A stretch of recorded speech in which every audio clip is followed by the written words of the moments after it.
Joan. What a girl, what a world, what a life. Oh, I married Joan. What a mind, loving blind, what a wife to do. Giddy and gay, all day she keeps my heart laughing. Never know where her brain has gone. To each his own. Can't deny that's why I married Joan. The Joan Davis Show. I Married Joan. America's favorite comedy show. Starring America's queen of comedy, Joan Davis, as Mrs. Joan Stevens.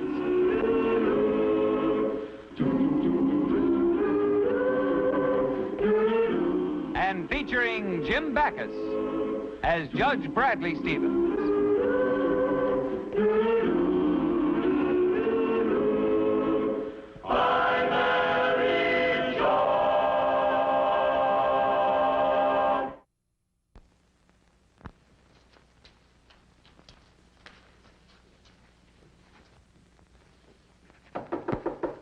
Come in. Here he is, Judge. Oh, thank you, Clark. I want to talk to Joe alone. Oh, but, Judge, you just gave him a stiff sentence. How do you know he won't pull something? That's all right, Clark. Joe, sit down there. Okay. I'll be right outside, sir. Mind if I smoke, Judge? No, that's all right. Yeah. No, thank you. Now, the reason I called you here, Joe, I talked to your son Tommy before. He's mighty fond of you. Yeah. Good kid, that Tommy. A real good kid. Only 10 years old and what moxie. Chip off the old block. I know, Joe. And that's what I'm afraid of. He might wind up being a criminal like you. What's wrong with being a criminal, Judge? My old man was a crook. His old man was a crook, and his old man's old man was a crook. Being a crook in our family isn't just a career, it's a tradition. Well, that's one way of looking at it, Joe, but I'm afraid you're wrong. Now, the reason I called you here was to talk about your son. Tommy can take care of himself. He's tough, that kid, I'm telling you. Maybe too tough. Well, anyway, my sister's coming out here from Ohio next week. He can live with her. No, I'm afraid that wouldn't work. The way Tommy is now, I would have to recommend a reform school. Reform school? Judge, my sister ain't like me, honest. Give me a break. He needs an awfully strong hand. Judge, I don't want my kid going to no reform school. Please. I'll tell you what I'll do, Joe. I like Tommy, and, well, if it's all right with my wife, I'll take him home with me to visit for a week until your sister arrives. Then if I see any hope for Tommy, I'll let your sister have custody of him. Thanks, Judge. You take him. And thanks again. Say, I better start getting dinner ready. No, I'm not going to fuss. Today's the day I just take all the odds and ends out of the refrigerator, put them together, and serve it. I call it Hungarian goulash. I know it isn't Hungarian goulash, but how can you prove it? I get by with it with Brad. He never knows what he's eating half the time anyway. The only danger is he might like it too much, ask me to make it again, and I'm dead. Think I'm dead anyway. Goodbye. Well, sweetheart, how are you? Hello, dear. Oh, I hope you never guess what I'm having for dinner tonight. Joan, there's something I want to discuss with you. Well, what is it, Brad? Well, it's just I don't know how to break it to you. Break it. What? Well, look, let me put it this way. It seems to me that a nice home like this is, Yes? well, it would be a wonderful environment for a child. A child? Oh, Brad, darling. Yes, it would be wonderful, wouldn't it? I know I'd like coming home tomorrow and finding a kid around the place. Tomorrow? I know on such short notice it'd be tough on you. Oh, it's practically impossible. Joan, what are you talking about? A child. Maybe a little girl.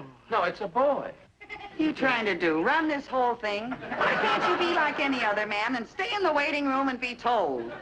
Joan. All right, you have the baby and I'll pass out the cigars. Listen, Joan, a 10-year-old boy is coming to visit us for a week. What? That's what I've been trying to tell you. Gee, and I was just starting to get a yen for sour pickles.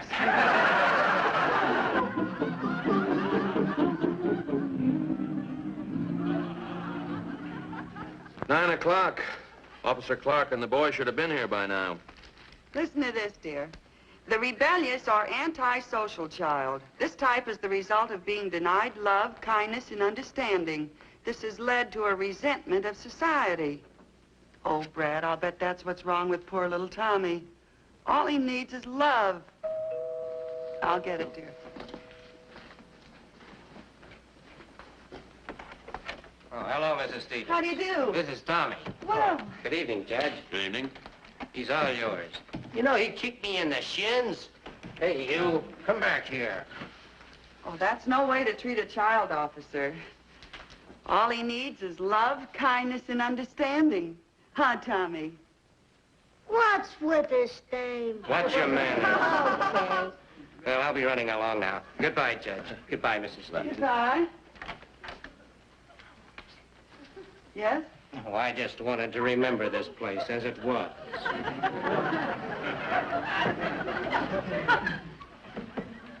Well, Tommy, remember me? I'm Judge Stevens. Yeah, you're the pink who sent up my old man. The Fink, Brad. What? And I'm Mrs. Stevens, the Fink's wife. The Fink and I, the judge and I are awfully happy to have you here with us. Well, I know we can talk about that tomorrow because it must be way past your bedtime. And you know what I'm going to do? Tell you a bedtime story. So off to Betty Bye we go. Listen, lady, I never hit the sack before 11 o'clock. Oh, but Tommy... Joni, let me handle this. Tommy? I ain't moving till I see a lawyer. Now listen, you. Get up there. You understand? No arguments. Now get going. Yell like that, dear. You'll make the child feel unwanted. Unwanted? The shin, I'll be unwanted in court.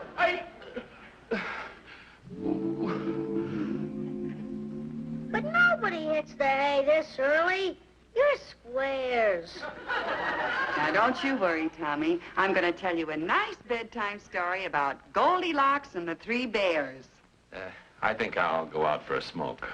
I'll go with you.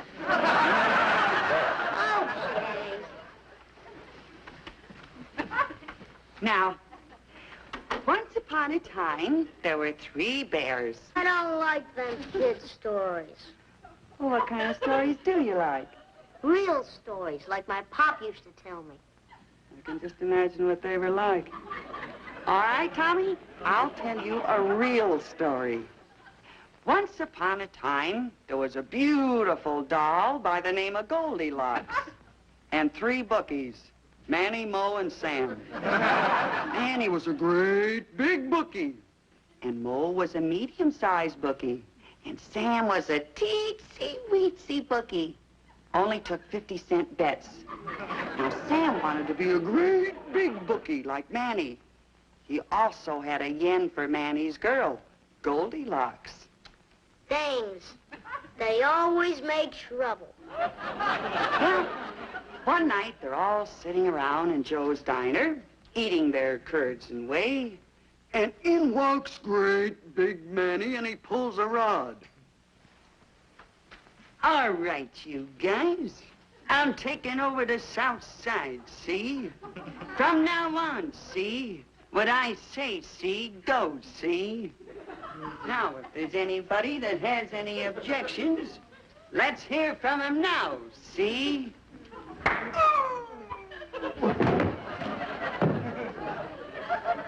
Mo had an objection. So medium-sized Mo says, well, from now on, I'm taking over the South Side. So, if anybody has any objections, let them say so. So...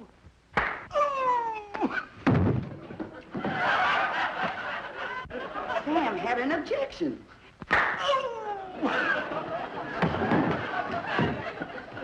Another guy had an objection.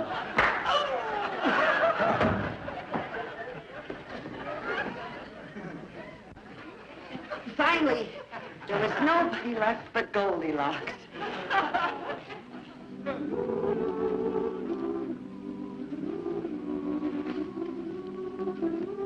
He's really a sweet kid. Now I'm taking over the South Side Now, we must play all games fair. All little boys should really have a turn, and then... I know we do this. Okay, men, let's make our getaway.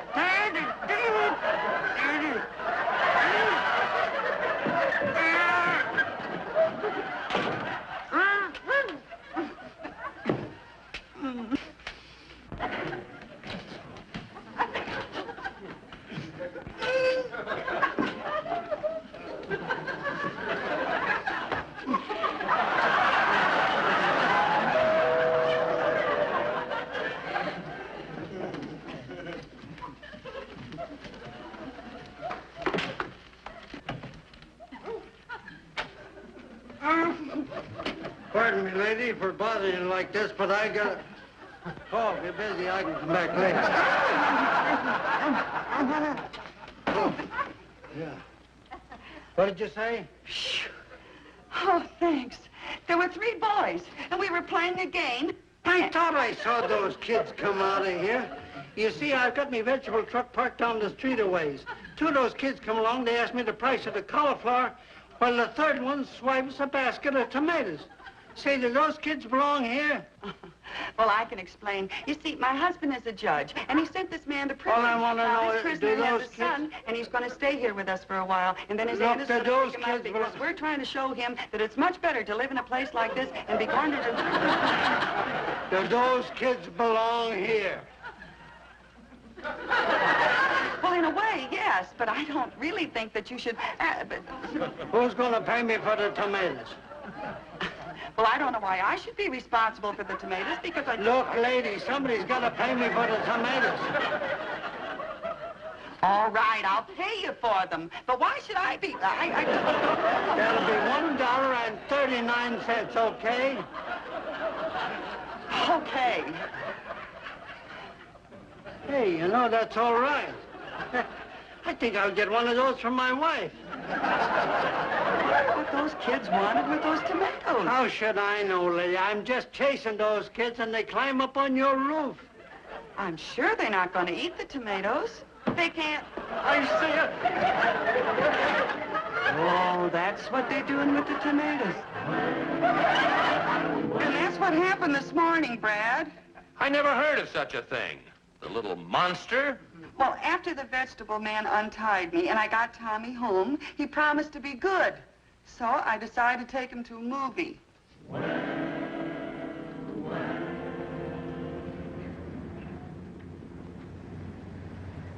do we have to wait here for?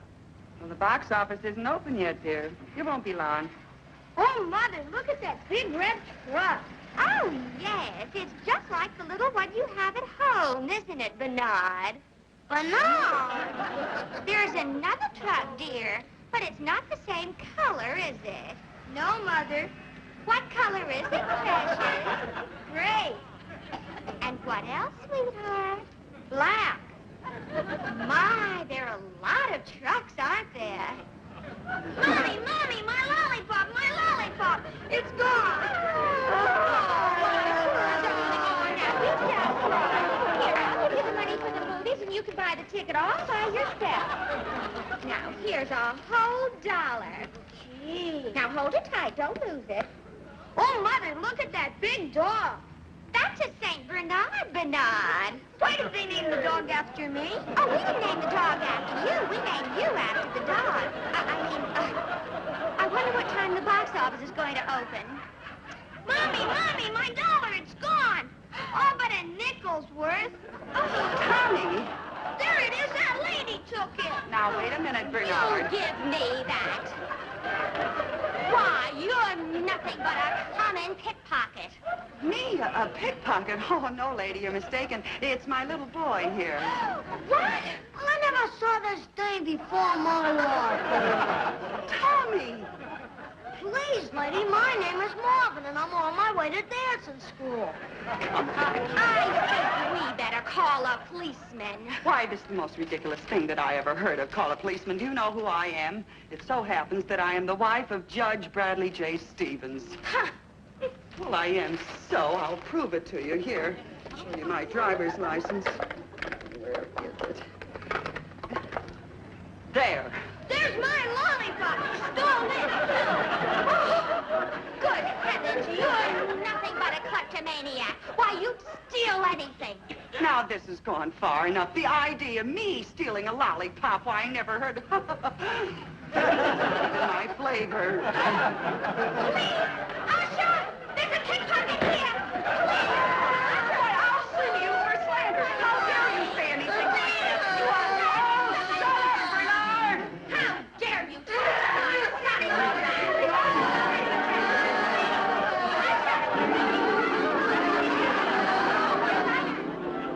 And that's what happened this afternoon, Brad. And you can't come right home and talk to me about it because I'm not home. You'll have to come here. I can't, Joan. I'm very busy.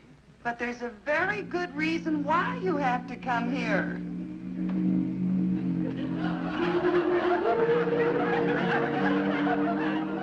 Brad, you can't keep Tommy locked in his room all night.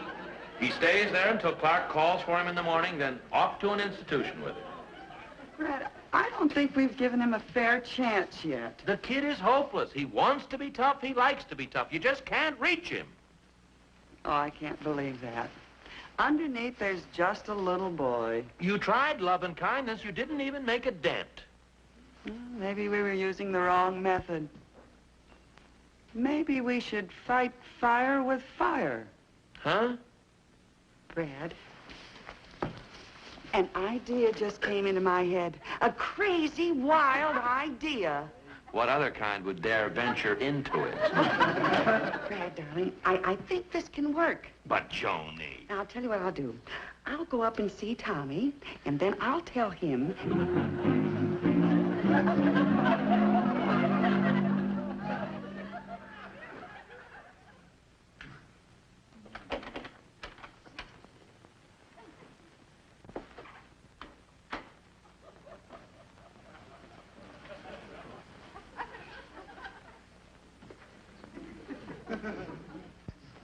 Yes, you'll do.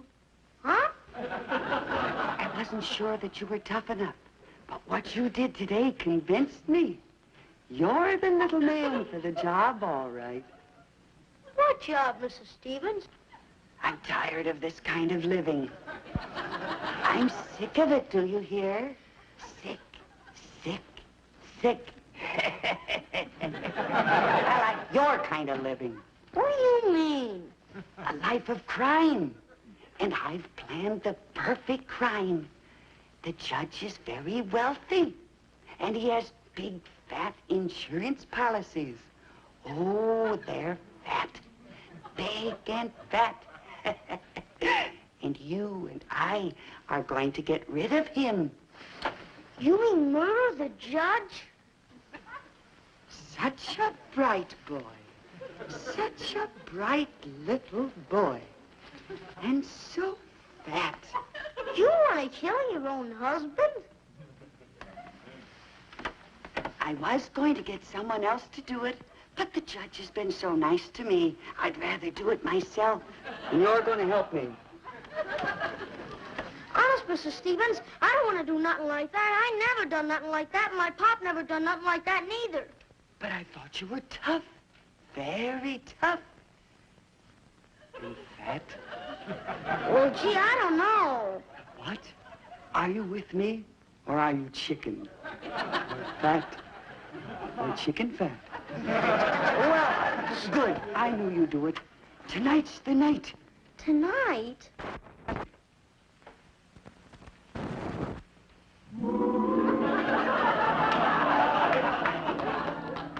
Here's your milk, Angel. Oh, thank you. Yes, there's nothing like a glass of warm milk before bedtime for a good, long sleep. It may run longer than he thinks.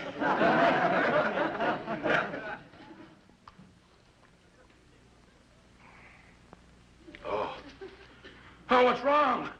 My stomach! Everything is growing dim. Well, you might as well know it. Tommy and I poisoned you. Didn't we, Tommy? Oh! Oh! Let's figure up the take, Tommy. Oh! Oh! I'm going. Everything turning black. Let's see, 8,000 in bonds. Insurance, 20,000. Cash. Hey, you're not dead yet. How much cash you got? Oh, the pain! The pain! $7,000. Oh, the pain! I'm going! I'm dying!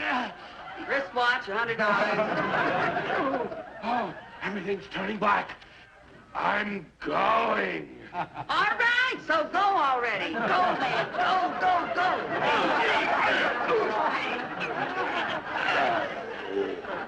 When he goes, that man is really gone.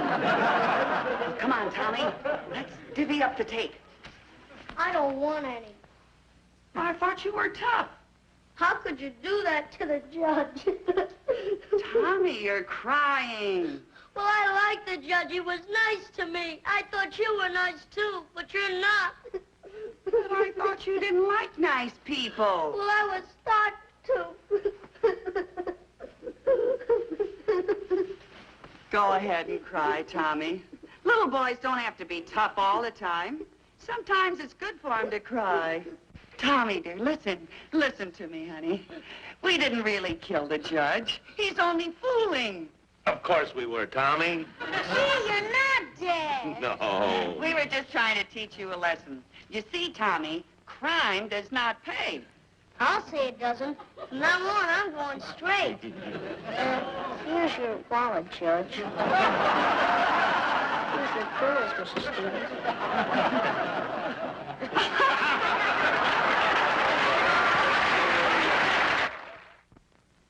Joni, I've certainly got to hand it to you. You handled Tommy just right. Well, you weren't so bad either. What an actor you are.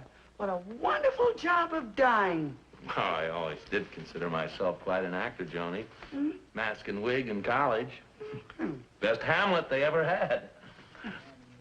Soliloquy. To be or not to be? That is the question. Alas, poor Yorick. I knew him well. Tomorrow, and tomorrow, and tomorrow creeps on this petty pace. Wait! Is there blood upon this dagger? What to do to take arms against a sea of trouble? Brad. By opposing, end them. A pound of flesh, I say! Shuffle off this mortal coil on me dagger! Brad. Huh? What? You're dying again.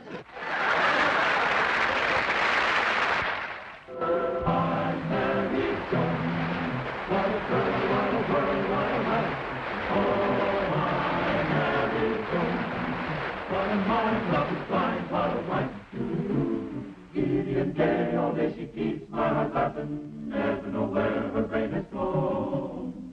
To each his own, can't deny that's why I married Joan. To each his own, can't deny that's why I married Joan.